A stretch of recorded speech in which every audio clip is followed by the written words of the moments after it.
My wife and I own a house, a cabin, a fourplex, and we currently live in a camper. This is our investment journey. I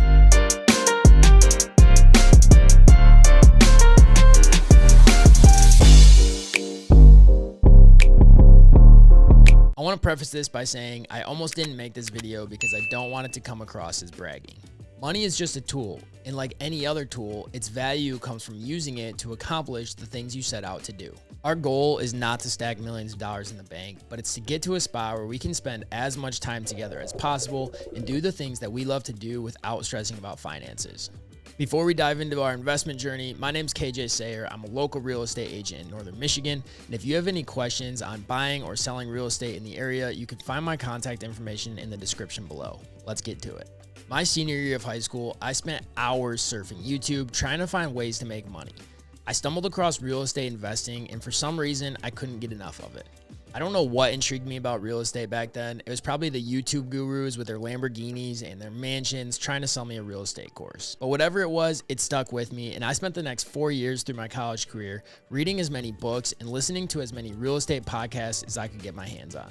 I graduated from college May of 2020, and I was in a real estate course the next week. My wife and I got married later that summer, and we were fortunate enough to be able to move into my father-in-law's basement. We spent our whole first year of marriage living there, and being able to stay somewhere for free while putting away 2 incomes really springboarded our future and our investment journey. By the middle of 2021, we had saved enough money to buy our first house. Our primary criteria is that while it was going to be our primary residence, it also had to double as an investment. We narrowed it down to 2 options: a multifamily property where we could live in one unit and rent out the others, or a house that could be short-term rented. After 6 months of searching and looking at over 30 properties, offering on 8 of them, we finally put one under contract. Like the classic Chip and Joanna Gaines method, we found the worst house in a great neighborhood. The roof was actively leaking, the exterior hadn't been maintained in years, and it needed a full renovation. We spent the next 7 months fixing up that house while we were both working full-time jobs, working every night and weekend, oftentimes until 1 or 2 a.m. While we would have loved to pay a contractor to do the work, we were quoted $150,000 to do the things that we wanted to do, and frankly, that just wasn't in the budget. By June of 2022, we wrapped up the renovation as well as drained our bank account. We moved back in with my father-in-law to execute our plan of renting out our house on Airbnb. The first summer renting out our house was extremely lucrative, and we were able to get back half of our renovation cost. We knew we wanted to rent the house again in summer of 23, but as much as we love my father-in-law, we had been married for over 2 years now and needed our own space. We ended up buying a camper and living in it while renting the house out that next summer. Those first 2 summers of renting our house on Airbnb put the entire renovation cost back in our pocket. With that money back and 2 years of being able to save both of our incomes, we decided we weren't going to rent our house out in 24 and instead start looking for the next investment opportunity. In January, we partnered with another couple to buy a fourplex. While we are 50-50 owners, the structure of that deal makes it so that we're primarily cash investors and we don't have a very big time commitment on that property. In April, we were driving our side-by-side down a state-owned 2-track and noticed a cabin that caught our attention.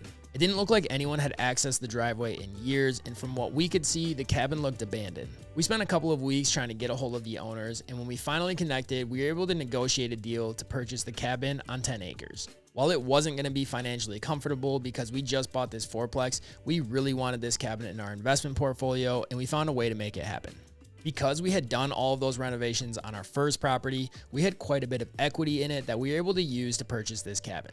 A lot of investors will tell you that the best part about real estate investing is that you can use debt and leverage to scale very quickly. While that is true, our philosophy is a lot more conservative and we don't like to be over leveraged. We try to have as much equity as possible in every deal that we buy. So we ended up splitting off and selling 4 acres at the front of the 10-acre parcel the cabin sits on.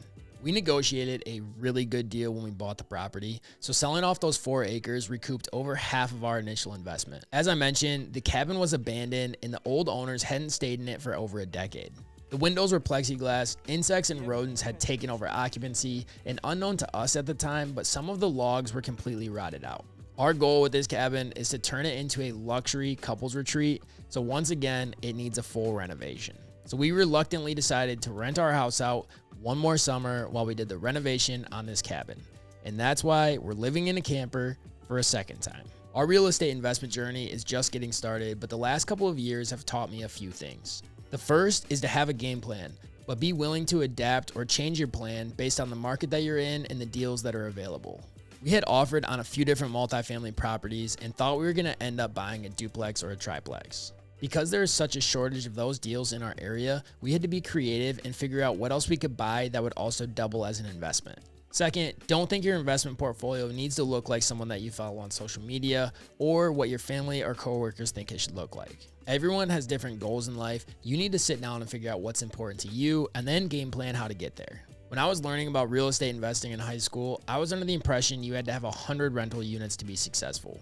When my wife and I sat down to discuss our future, we realized that we really only needed a few different rental properties that were completely paid off to buy back our time and accomplish our goals. Lastly, if our first home didn't double as an investment, we wouldn't have been able to buy those other two deals so quickly. While it might not feel like it right now, the few years of sacrificing and living in a camper is going to pay off in the long run. Once again, I sell real estate full-time in Northern Michigan, so if you want to talk about your investment journey, feel free to reach out to me at my website, kjsayer.com, or you can find my contact information in the description below.